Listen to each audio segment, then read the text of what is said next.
whole time.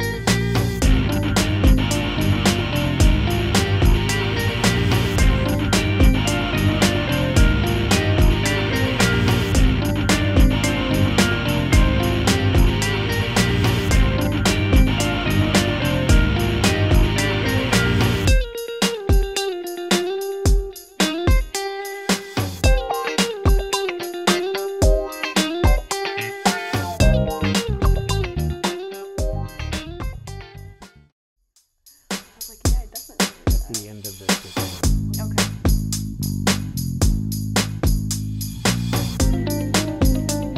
Doing it this whole time.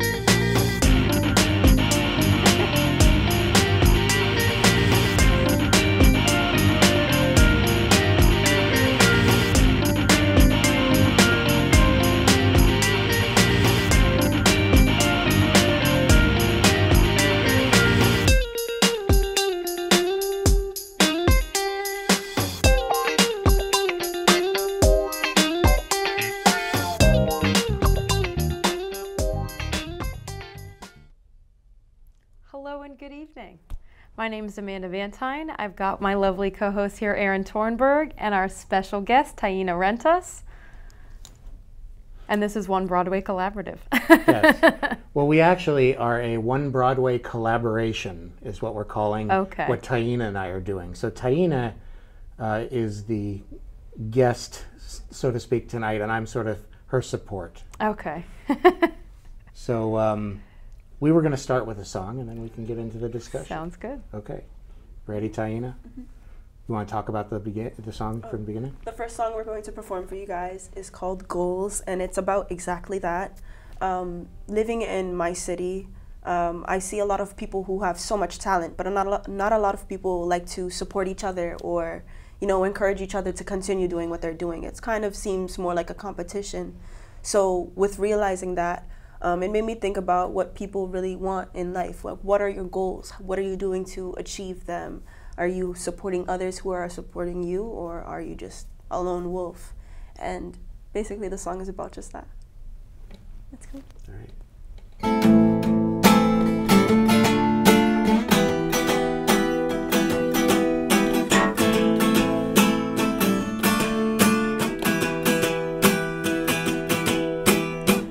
Tell me all about your future and your plans. If you have a dream, you gotta shape it in your hands. Like a ball of clay, the world is bound to break and bend. So follow your vision, show everyone you can.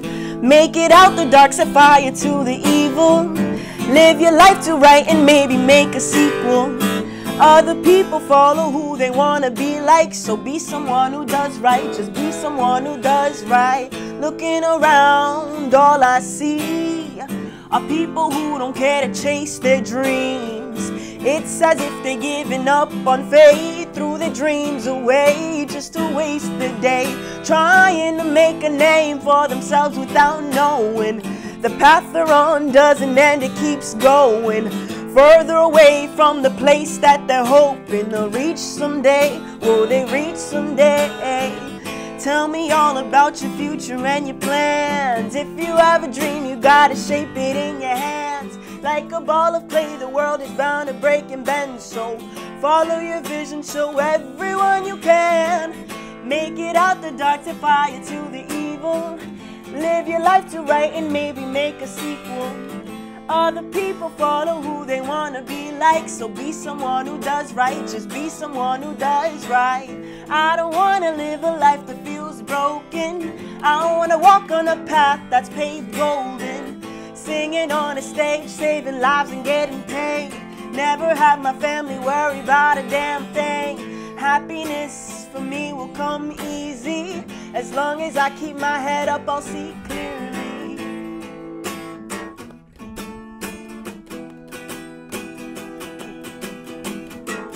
Tell me all about your future and your plans. If you have a dream, you gotta shape it in your hands. Like a ball of clay, the world is bound to break and bend. So follow your vision, show everyone you can. Make it out the dark, set fire to the evil.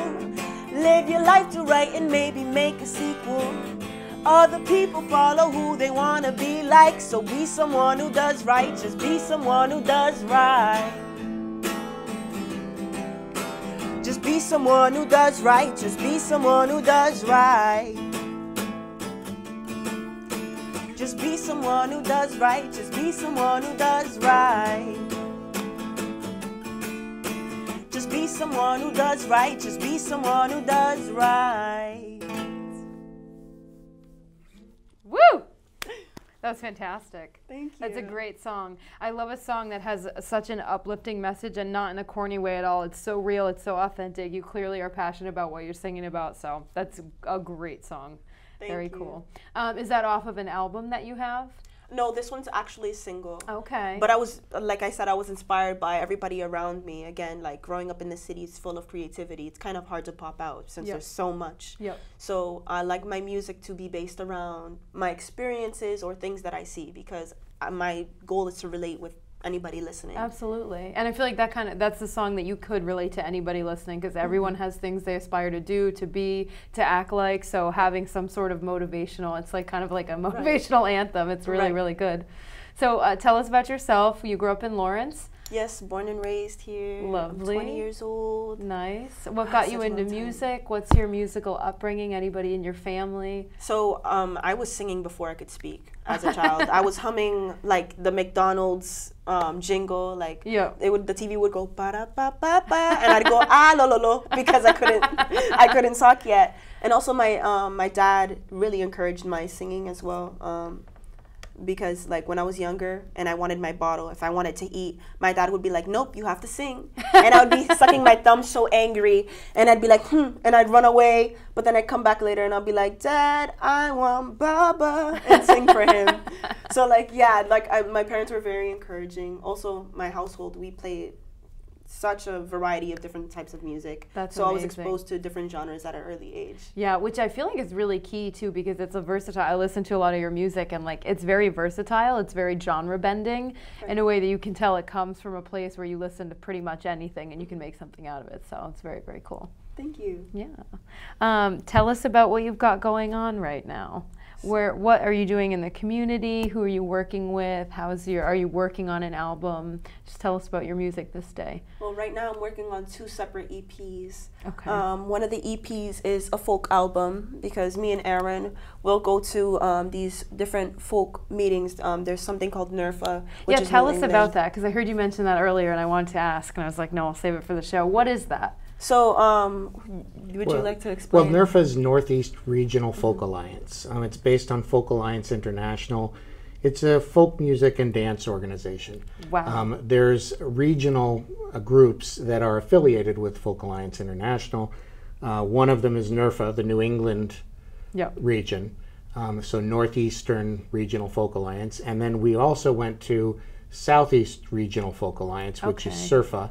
And that's down in North Carolina this year. Okay. And there are others all over the country. Our budget is not really such that we can go to the West Coast, but you know, we would if we could. Yeah, absolutely. There's the main one is in Kansas City. Okay. It usually happens in February. But NERFA is going to be in November. Okay. And locally, where in New England?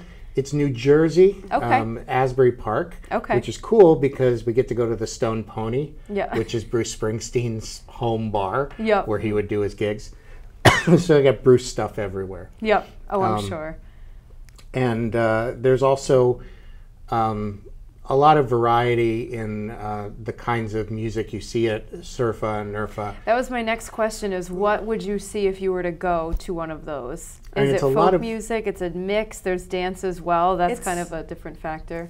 Yeah, like it's very different. I going there, it was way different than I expected. I was afraid because I'm like, oh, I didn't even understand what folk was. Yeah. I thought it was like a specific genre itself, but folk means for the folks. Yeah. So their genres range from anything from rock to pop. I had the same thought process. I'm like, oh, folk music, but it sounds like it's so much broader than that. Yes. Well, there's a couple of schools of thought on it, and one is there was something called the folk revival in the 50s and 60s, really the 60s, where you had all these folk artists in the early 60s who were popping up and becoming huge.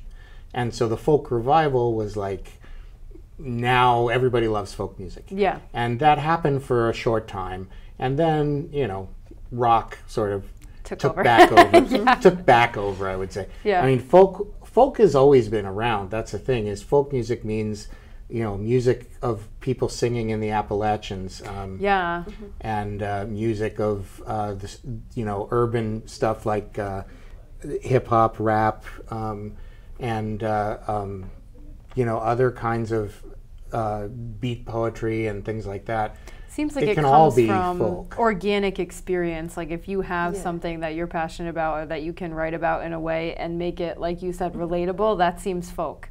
Like it's kind of like something everyone can relate to and sing along with, depending on what genre, it doesn't matter. I think that's a perfect description, because one of the things that we also do at these events as well is we'll perform with random people. We'll just sit all together and just play what we feel. I love that, yeah. And it's super fun, because then you see a bunch of random people just start to jump in with their instruments. And it kind of, really makes you realize that we live different lives, but we're all living out the same stories. Yeah.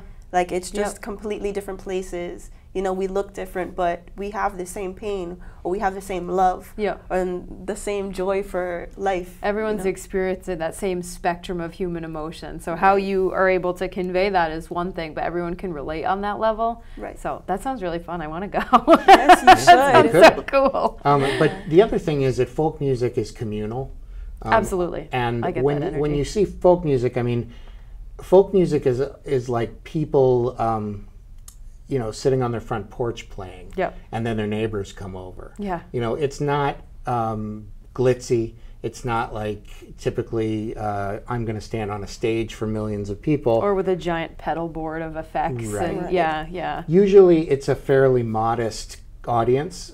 It's supposed Which feels to be raw. It feels very like in the moment and genuine. Everyone's just expressing themselves. And it's intimate. Yeah. So like One Broadway is really designed for intimate shows. We only have 50 seats. That's a good thing, I think. You know, obviously, the more seats you have, the more money you make and all that, but you lose the feeling. Yeah. I mean, when you go to a concert in a stadium, you see it on a big screen. The artist is like this big, really far away, and you're watching, an LED and they're screen. charging you $1,000 a ticket or whatever ridiculous amount it is now. Whereas I'm more like interested in house concerts or local clubs. Yes. And there aren't enough of them because it's hard to make money. Yeah. It's hard to actually keep it going. Yep. And so, but it's so rewarding to the people involved. Yeah. And that's really what draws me to it. So even though I don't have big audiences, I'm hoping that we can at least get a supportive enough community to come in and just participate. Yeah. And everybody sing. You know, that's the idea. Pete Seeger is one of the original folk musicians. You know, he was very instrumental in bringing folk music alive. But he was huge in I think it was the 30s or 40s. He had a group called the Weavers, and the Weavers were they were just a fantastically popular group. You know the song "Good Night, Irene"? Yeah. They wrote it. It was like on the charts for years. Yep. And "Good Night, Irene" was written by Leadbelly. They didn't write it. They arranged it in such a way that white audiences could handle it. Yeah. But it's "Good Night, Irene" was it's actually you know, it's kind of a dark song. I mean, Huddy Ledbetter wrote it, Leadbelly, and he writes some very dark stuff. Yeah. I mean, because he lived a hard life. Yeah. But you know, that sort of it was sort of made into this popular genre, but at the same time, then you take away some of the instrumentation in the 60s and the 50s, it started to get more raw, where it was just a guitar. Yep. And then the singer-songwriters in the 70s. Yep. So that's kind of where NERFA and SERFA sort of centered themselves around, is more the singer-songwriter, but also there's a lot of traditional music lovers. Yep. And, you know, like for Lawrence, a lot of the stuff could be Spanish. And I know there's a bunch of genres that could be considered folk. Bachata is one that I've become familiar with. and that is a street music. It's like blues in theme. So blues is like I lost my baby, I lost my dog, which then sort of merged with country, and it became the same kind of thing. It's just country had a different flavor. Bachata is Spanish style. But it's in Spanish and says I lost my dog and I lost my love, and you know, it's the same themes. It's just it's Spanish blues. Is it Dominican or Puerto Rican? I think bachata is Dominican. But it's got the flair on it that sets it apart a little bit. Yeah, but it's a great style, and you know, there's other styles. There's Puerto Rican music for a lot of the people in Lawrence who are Puerto Rican. I mean, and then you know, you have that influencing Lin-Manuel Miranda too. I mean, and you know, that's, so it's all folk music to me. Really. Because it's all about bringing together people's influences. I love the aspect of community that it does bring. Because even people who think that they're not musical will find themselves singing along, and before you know it, they feel like they're part of the community, and everyone gets to share in that together in whatever creation or expression it is. So that's really cool. I love that. You guys are doing a lot of community building too. It's really great for the area and just for people to realize that there's like-minded people in the area that they can connect with, make music with, talk with, work with, whatever. You know, it kind of gives people hope to have something that they look forward to, like, you know, something here at One Broadway, or something that they know they're going to see friendly faces, hear good music, and maybe take something away from it too that they didn't think they were going to originally. So that's so cool. And we, you know, Taina and I met at One Broadway because her manager, who's in the booth there, Joshua, he actually he brought Taina to play at one of the events that was held there. We were doing some hip hop events at the time, which we're not doing as much of anymore because they are a little more wild than I can handle. And I've got a much more intimate venue now. So what we did was, at some point, I don't think it was the first time you played. The first time you played, you just played. And then later, we did it again, but I actually learned one of her pieces and played it. And it just, I clicked right away with that. I thought we did great. That was super fun. I watched a video on YouTube today. Someone's on a cajon. There's a gentleman on a cajon. You're on guitar and you're in the middle singing. Where was that? Was that something on One Broadway, or was that? That was in North Carolina for Oh, Surfa. it was. Oh, that's so cool. Okay, yeah, it's great. I love the cajon too. It adds so much. I feel like you guys' duo sounds great, and then you just add a light tapping on the cajon. It really like elevates it. So well, unfortunately, John couldn't make it tonight. But I would have gladly scooched over her cajon, man.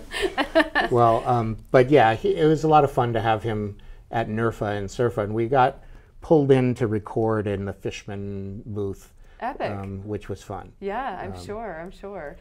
You have experience recording a little bit. We were talking earlier, and you said you kind of have some. So where did that start? How did that play? When I first started recording at all, I was in high school. Oh, wow. Okay. And in high school, there was a class I was taking. It was media production, which media production was like Photoshop, color editing, like editing color, like, you know, lighting, all that other stuff. But I liked it, but it wasn't my passion. And I let my teacher know. I was like, I make music. Like, well, like I'm a singer. I want to sing. And he's like, oh, there's a microphone in the back. And there's GarageBand on the mess around with it? Yeah, like you want to go mess around with it. And it kind of just sparked from there. It definitely encouraged me to be more confident with sharing my voice with other people. Which takes a lot. It puts you in a vulnerable spot to be able to, like, and your songs are very authentic and seem very genuine, so you're basically being like, this is me. If you don't like it, sorry, you know? It's like having the confidence to just know that you write music for you. And that was just when I started recording. And I got graded throughout the year, like because I took the class. That's such a good experience, too. I took the class twice, because there was 3 times, because there's different levels. And every time I went back, my teachers would be like, go to the back, do your thing. But the challenging part was showing my, like, through the week, I had to create a song. So by the end of the week, I had to show my class and it's like a songwriting challenge. How did you find that? Was that nerve-wracking at all? Did it help you kind of nail down a writing process? It really boosted my confidence. Because again, like, I wasn't used to showing people what I wrote or what I recorded at all. And so when I actually showcased it, and people were like, "Oh, that's you? So good, like, that's awesome!" And I'm like, "Okay, I like this. I like this. This is making me feel nice." But yeah, and then later on, I joined into this nonprofit called Movement City. It's based in Lawrence, where I met one of my mentors, Melix. And he was my teacher for teaching me how to like record in the booth, how to add effects on my vocals, all that fun stuff. Which is the nitty gritty that you don't know that you need to know until you know how to do it, and you hear how much it affects the sound and how good and like clean the finished product is, and you're so lucky that you know how. That's a whole nother process in and of itself besides the actual songwriting and the singing. Being able to do all of that in the booth and be like, I made this, like me, I did it all. That's really cool. It's super fun too. Like and it's also important to learn how to use your voice as well, because your voice will sound different with different engineers working with you. You know, you have to practice on your own. Like if anybody's an artist and you want to start recording music, start recording on your own first, because you need to learn your own voice before you go to anybody else, because different engineers are going to make your voice sound different, and you need to be strict. Because you know yourself better than I recorded in high school with a producer, and he had a very specific sound that he thought I sounded good for, and I had a very specific direction that I was going with my music, and I did feel like I would leave the booth sometimes and be like, I don't like that. I don't like how that sounds. That's not me. And I almost am grateful for that situation, because it taught me the courage to be like, no, I want it to sound like this is what I'm going for. And he'd be like, all right, fine. Like, he wasn't fighting me on it, but it's just like having the courage to be like, I wrote the song, I had a vision in my head, I want to see it through, and having the confidence to be like, I know that what I'm making is the right decision for me, you know? So it's really cool.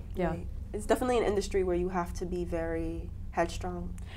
And know your stuff. Are you that type of person, or are you kind of learning the confidence as you go? I feel like I'm a very shy person and very non-confrontational, so for me it was a little bit of a challenge to learn how to be like, I don't like that. Like, I'm learning, also with the confidence of being in front of people still. I kind of feel like, it sort of feels like I become a different person when I go on stage. Very much so, because like, I'm super shy. Like, I'm such a homebody. I don't go out. Like, my friends, they ask me, hey, you want to go out? I'm like, I'm stay at the house today. But as soon as it's time to perform, it's like I'm confident and I'm having fun and I'm just going, and then I'm drained for the next 3 weeks. And do not call me. Do not look for me. Overload. That's it. Yeah, I can tell that you get into this mode when you sing, because even just to do a performance, you're like moving with your hands and moving your body, and you can tell you like feel the music. So it's really cool. It's better than getting up there and being shy. It's like, you know what? I like this. I wrote it and I'm proud of it. Let me showcase that. So, and I feel like you do have to put up a wall sometimes between like who you are outside and at work and who you are when you get up on the stage, and you're like, it's part of a performance. If you want it to come across a certain way, then your body language matters, where you're looking matters, all of that plays in. So it's like, if you have that in your mind, you're like, let go of those nerves to just make sure it comes out how you want, or at least to the best of your ability. I feel like you'll be happier in the end than if you got up there and were like shy, you know what I mean? I'm still learning that, honestly. When I perform, I use my, like, the songs that I wrote, I still have to look at the music, and I feel like that is something that I use so I don't have to look at the eyes of people. You know what might be easier? Because this is how it worked for me. I felt way more confident, like I feel way more confident when I'm performing in front of a stage of a lot of people versus a few. Because like when it's a few, I'm focused on everybody's facial expressions. How are you feeling? Are you smiling? Every single one of you, Right, like I know you. Don't give me that side eye, because I will stop singing and cry. But when it's a group, like when it's a large audience, like I'm all over the place. I'm too busy doing whatever I'm doing to, you know, spend time focusing and stressing on what people think of what I'm doing. Even performing here, One Broadway, it's a small, you know, I'd rather perform at a bar where half the people are drunk and not listening, and I just kind of let go and have fun, versus here, everyone came to hear what you were saying. So everyone sits down and they're like, no, go ahead. And I'm like, you know, it's a little nerve-wracking. So having that, being able to put up that wall and be like, you know what, regardless of what anyone thinks, I'm happy to be doing this. Which clearly it seems like you have a passion for music, so that's not in question. That's really cool. Back to the high school and the writing and everything, what is your songwriting process? Because I love to ask people, everybody's is so different. The lyrics come first, music comes first. What's the process? I don't really have a specific process. It's a little bit all over the place. I started writing back in middle school as like to cope with a lot of stress that I was dealing with. Healthy coping mechanism, though. Working out for you now. So I started writing poetry, and I've always sang. So I wrote a poem, and I found the beat off YouTube, just because why not? And I just started singing the poem that I wrote. like with the rhythm, and I was like, okay, this works. Yeah. And it kind of just grew from there. Yep. But sometimes I'll find the beat first and then write to it. Sometimes I'll write something and then find the beat that matches it. Whatever inspires. Or sometimes I'll do both. I'll have half of a beat. I'll write and complete the whole song and be like, oh, now I need this to happen. Yeah. It's a little bit all over the place. Feels very versatile though, very flexible. Yeah. Because if it inspires you, something's gonna happen. Yeah, no matter what it is. And for me too, like it kind of depends on each genre as well. Yep. So let's say it's more of a R&B song. Like if I want to rap a little bit, I need to have a beat first. Yeah. But if it's more of like a poetic singing ballad type song, I can write the poem first. Yep. And sometimes you're angry like Taylor Swift and you write something like Crush, which we should play now. Yeah, let's hear it. You mean not Crush? Not Crush? Yeah. Not Your Friends? Not Your Friends. Oh, we're doing Not Your Friends. This one's fun. Not Your Friends. So that transition didn't work, I'm sorry. It's okay. We still want to hear it though. But this one, this song was super fun to write. This is a completely different type of creative process, like a creative approach that I took to it. Yeah. I was in freshman year of college and I was taking my English class and I found out that my professor's favorite band was the Beatles. Okay. And we were also reading The Telltale Heart by Edgar Allan Poe, which I am obsessed with dark things, dark movies, stories. I love it all. I love the gory. Give it to me. Yes. You know? And so I was very inspired by the story. Yeah. And then she showed us Eleanor Rigby, the song, to so try your to... brain went... Yes, in the most amazing way possible too. I was in my room, I found the beat off YouTube, and I just started writing to it because it was like a little angry song. Yeah. And I was like, oh, I'm inspired by the book. So that was my goal. And I wrote it, and then it came time to write the chorus. And then out of nowhere, I just started singing Eleanor Rigby, and it just fit perfect. Yeah. And I was like, this is great. Things happen for a reason. Yeah. Right. And I ended up showing my professor, and I got an extra A+ grade. Yeah, she removed one of my scores from one of my tests. It was an 80, but it was my lowest. Yeah. And she just took that off, and I was like, thank you. You know, music works. Yeah. Yes, exactly. But yeah, this one was a fun song. So, ready? Ready?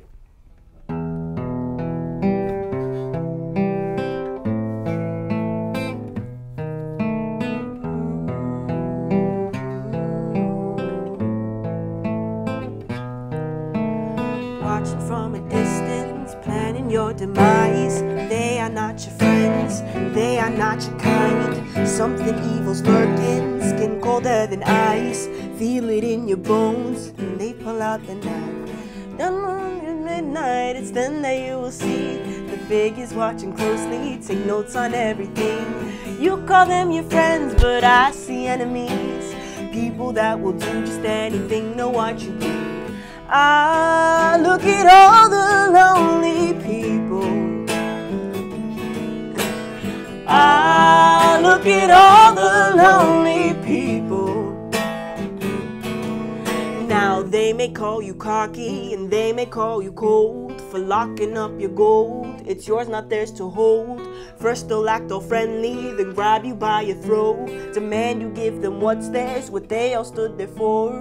When the clock strikes midnight, it's then that you will see the bloody hands approaching, leave marks on everything. Still call them your friends, but I see enemies. People that will do just anything for what they need.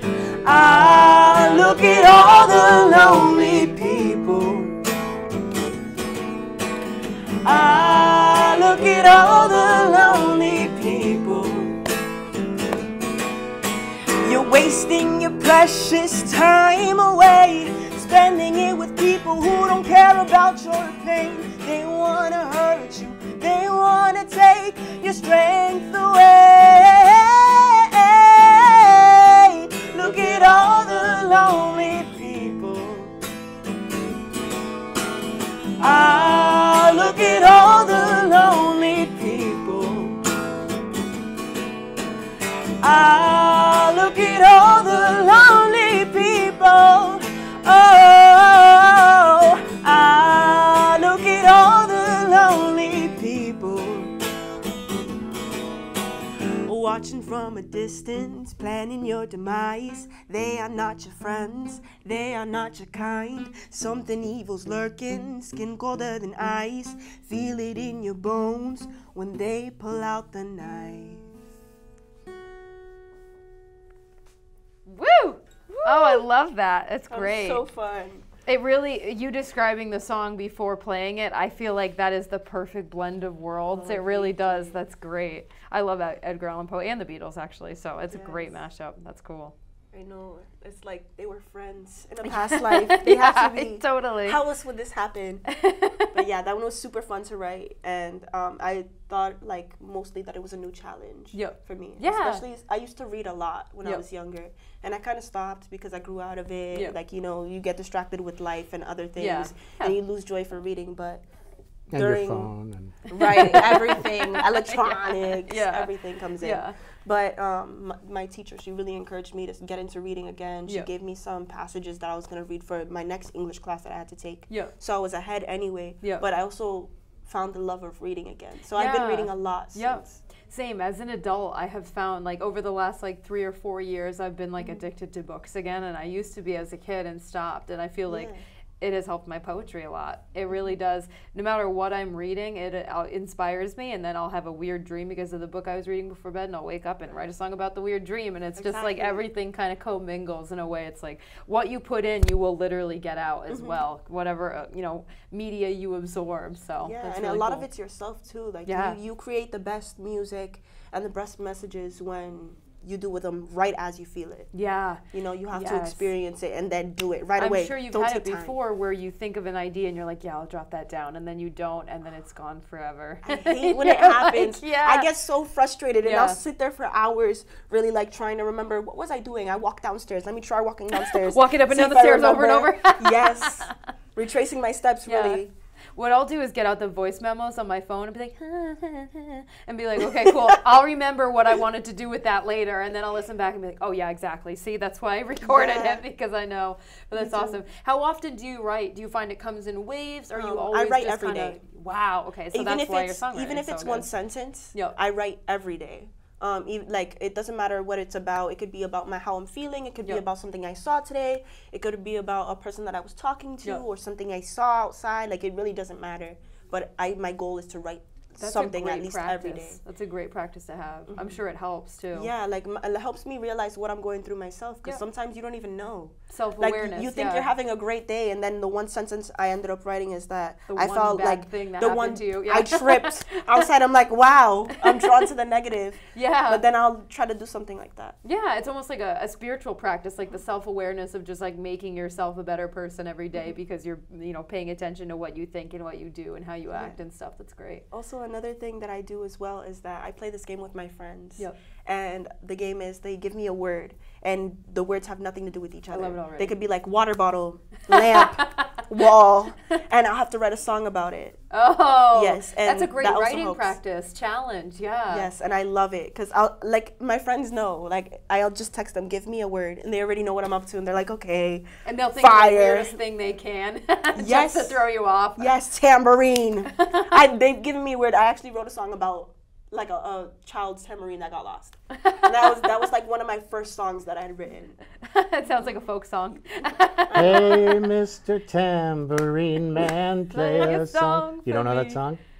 Oh, you didn't even know. There is a Tambourine Man song. That's cool. That's Bob Dylan, right? Yeah. Yeah. I can hear his voice in my head singing it. Hey, Mr. Tambourine That's Man. actually something I heard. If you're ever, my friend of mine, Brittany, said, if you're ever in a bad mood, take one of your favorite songs and sing it like Bob Dylan or sing it like Shakira. It's a good vocal practice, and you sound so dumb. And then at the end, you're like, okay, you know that made my mood better. One of my favorite albums is Bob Dylan's Christmas album. Because he sings all the Christmas songs, but he sings them like Bob Dylan. Is it jingle bells, jingle bells? Here comes Santa Claus, here comes Santa Claus.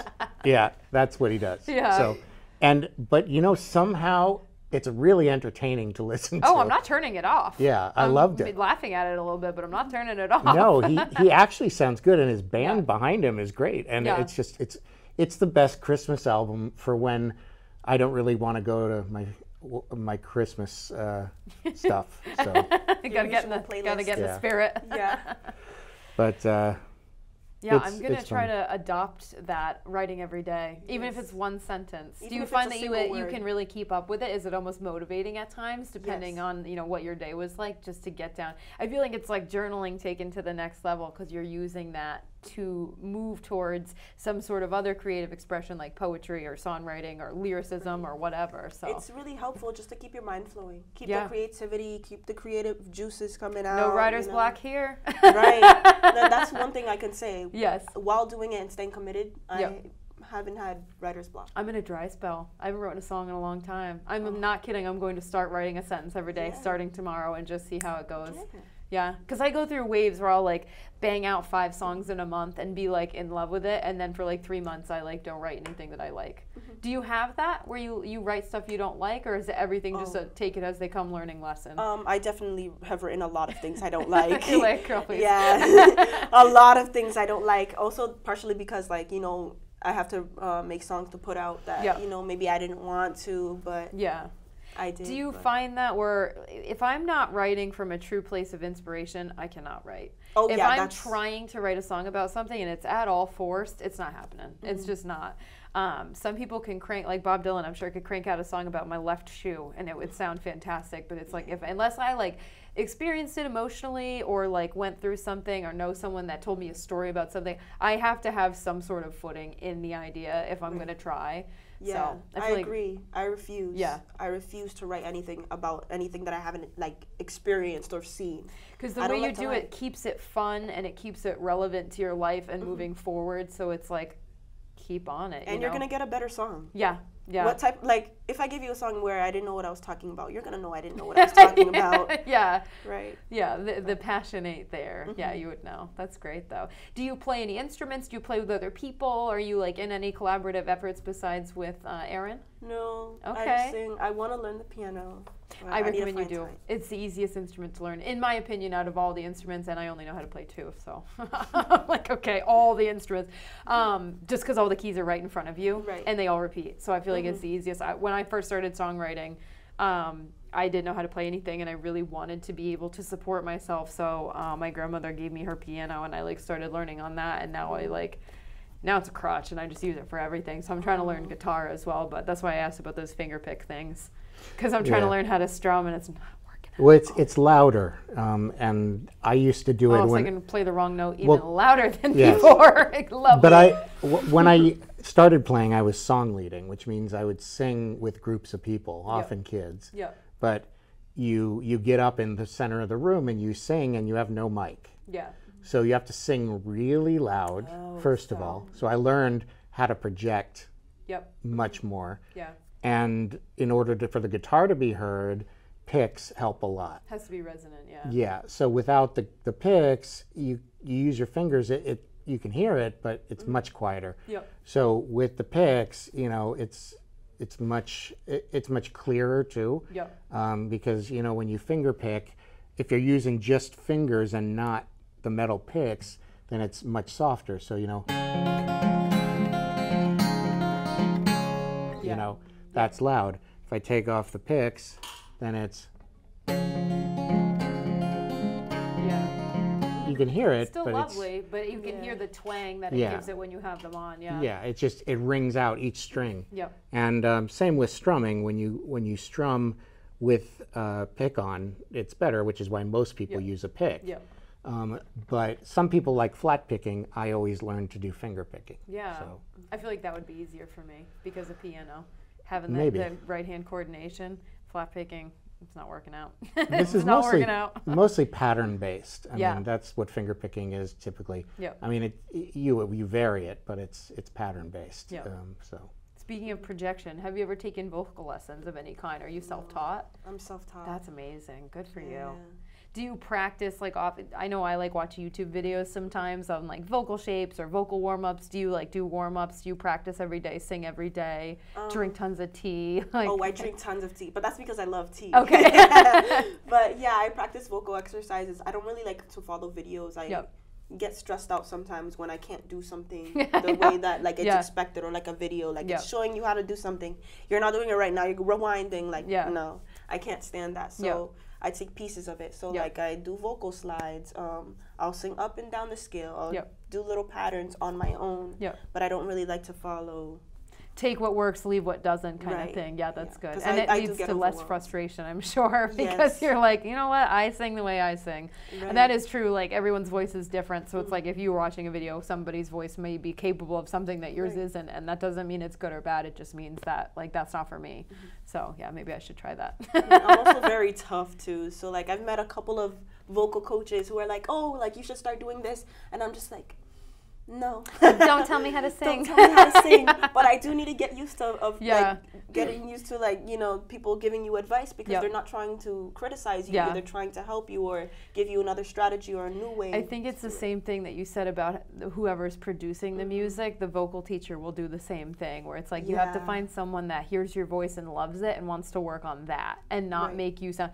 I feel like I took vocal lessons all through high school and I always felt like I was being forced to sing like a Broadway singer or like use my head voice a bunch, and I'm more of like a chest voice, alto type of singer.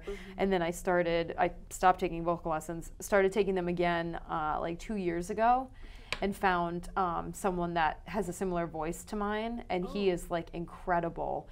And I was like, wow, I really could stand for vocal lessons. He was teaching me all this stuff that was like helping me feel my lung capacity get bigger, and like I was actually feeling when my soft palate was up and when it was down. And I was like, all right, I'll give vocal lessons another shot. But I feel like it took me a while to find someone that jived with me and wanted to make my voice sound like it does and even better versus make it sound like something else. So that's cool. I'm sure there's somebody in the area. This area seems like it's got like it's just ripe with talented people. Right. I'm sure there's hundreds of people in the city alone that would be more than happy to be like, hey, I'll teach you. But I need to work on that myself. Yep. So you record all your own stuff, or do you go to a studio locally to have it? I go to a studio. You do? Okay, what's the studio? There's Nowhere Studios. Okay. And then there's no name, but my friend Morel, he works with my team. He has a studio. We go to his, and then we also go to Brady's studio. Okay. When we're doing like our finalizations, we usually go to Brady's. Oh, I love that.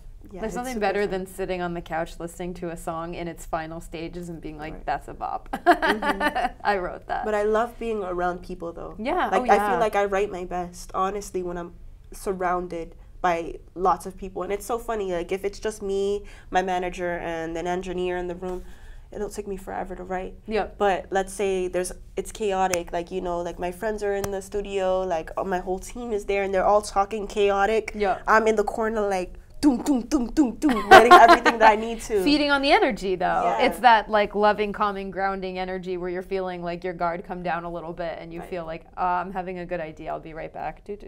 So that's awesome. Yeah, I feel like I actually write better in solitude.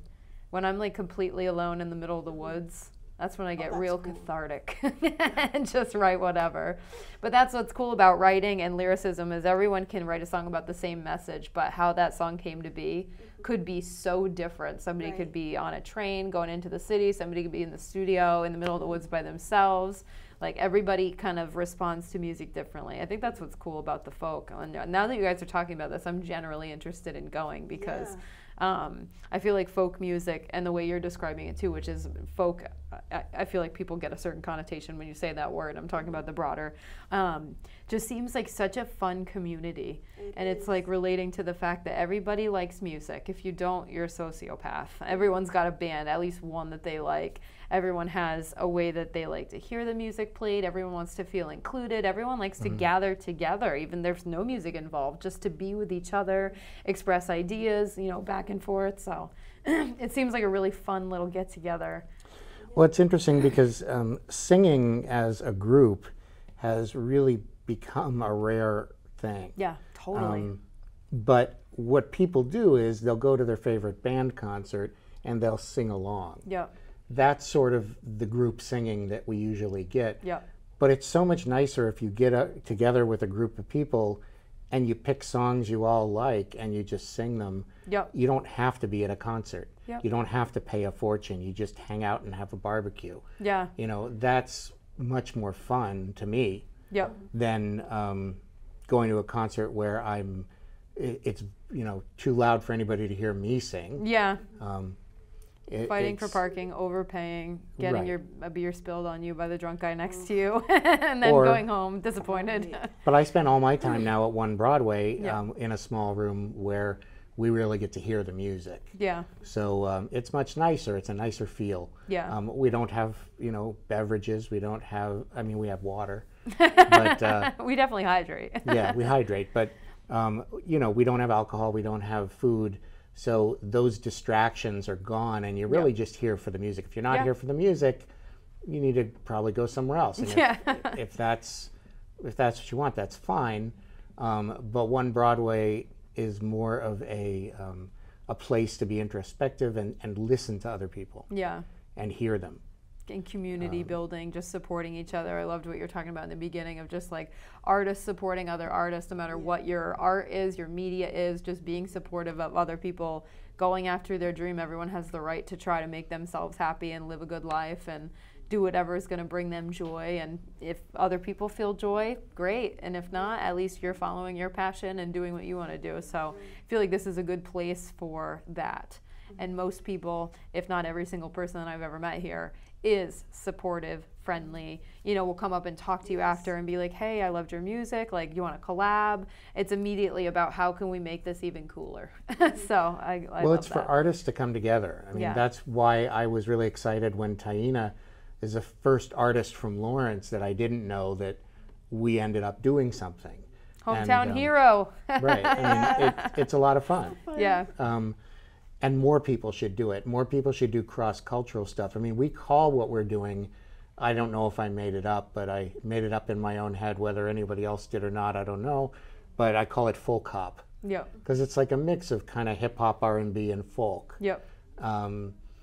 Mostly that means it's acoustic rather than being electronic with a beat. Yep. But we have a cajon normally, and the cajon provides the beat. Yep. The guitar provides the chords. And we sing the song, and it can be done in front of a campfire. Yep. We don't need a microphone. Yep. And Taina actually does not need a microphone because she's got quite a voice. Yeah. So, yeah. That's helpful too. Yeah. But it's a lot of fun to be able to do that, and I would like more of that to occur. Yeah. I'd like more people to come and be able to meet each other. We're trying. We're working on it. Yeah, come on down, guys. Yeah. We have open mic every Sunday 2 to 5, and anybody can come and anybody can play. And we don't judge. No. If it's your first day playing and you just want to try, go ahead. This is the perfect crowd to try that out on. So I moved to Lawrence because I liked the area. I liked the settings. I think it's a great city. It's got a lot of character. You got the canal, you got the waterfall, you got that awesome building with the clock tower that towers over everything. You got a building that's like 2 blocks long. It's just it's a huge building. I mean, it's just this town has so much history from Bread and Roses, and they have the Bread and Roses Festival here every year. Yeah. It's a lot of fun, and so.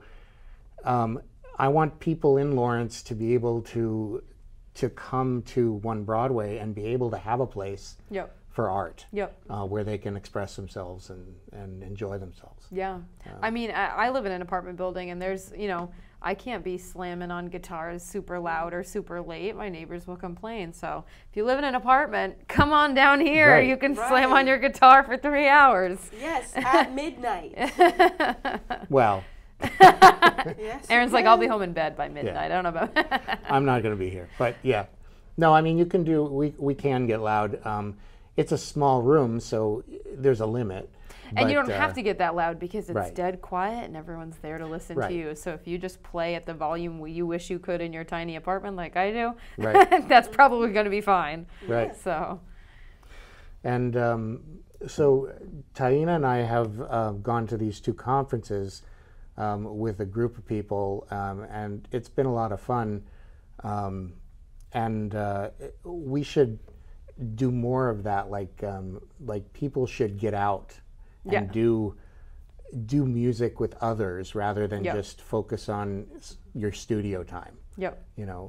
And that's also what One Broadway is for, is coming out, but also making connections that will take you farther. Yep.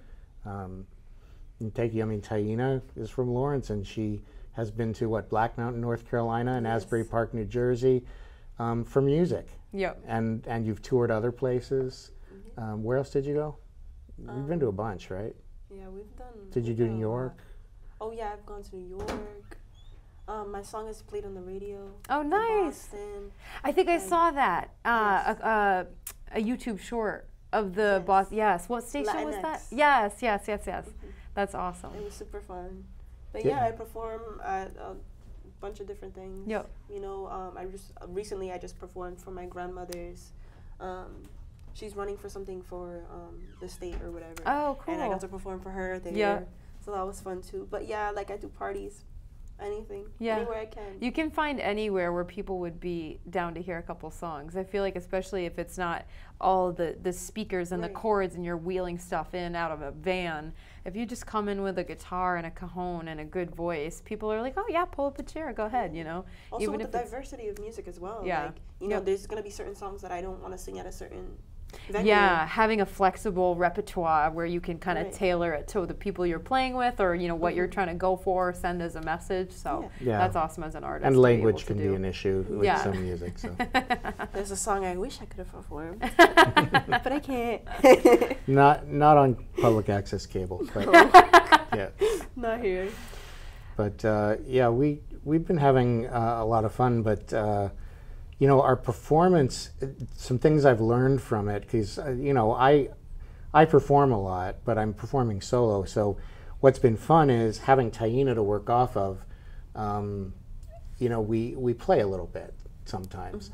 And, you know, she does this thing where she'll go, da-da, and then I do the guitar, da-da. You know, and there's little things you get from that. It's an energetic exchange almost, where it's like when you're vibing with someone musically, spiritually, even in conversation, you can feel that there's a push and pull between your thoughts and your body language and the way that even the music comes out like that. Yeah, that's really cool. And I feel like you can't develop that with everybody. I mean, you meet someone and sometimes you know right off the bat, it's like, I'm going to jive with that person. I like them. I get their energy. And then musically, to be able to like translate that is even cooler, because music, I'm definitely a little more of a particular person with music, and as I play more and more, I feel like so excited to play with other people, like hear different types of music. I used to just want to be like a singer-songwriter doing like Adele on a keyboard, and I feel like now I'm super into like bluegrass music and all the metal music, and I've really kind of opened up, and it makes me want to play with more people because there's so many options, because everybody plays something different, likes something different. So having that openness to be able to give somebody else a chance, and then if it works, it great. If not, you know, you learn something. So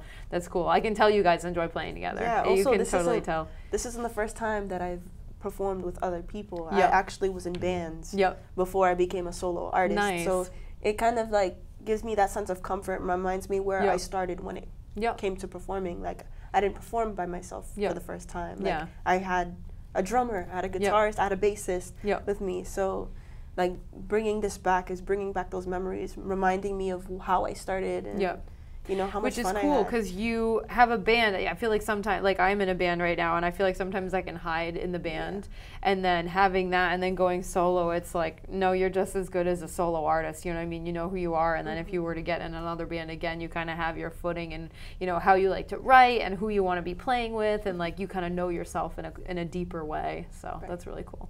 There was some movie I saw in the 90s called That Thing You Do, and the drummer plays with an old blues guy, and he's playing for him. He's doing this great drum bit and playing with him. He's a keyboard blues guy, and he says the guy who he's playing with says, "You're good," and he says, "Bands come and go, but just keep playing," and that's the advice. Yeah.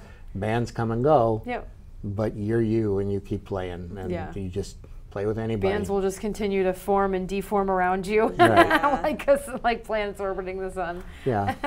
That's awesome. Unless you're the Rolling Stones, and for some reason they never break up, but you know, they must really like each other. Yeah, I mean, which is great. It's hard to get that. Did you ever tour or anything like that? No, we didn't get to tour, but like we got to perform at a couple of places. Yeah, like it was I want to basic, tour so bad. I've never toured. The first time I performed on stage, like with the band, it was in front of 400 people. Oh my gosh. Yes, I went with the Methuen YMCA Music Clubhouse. Yep.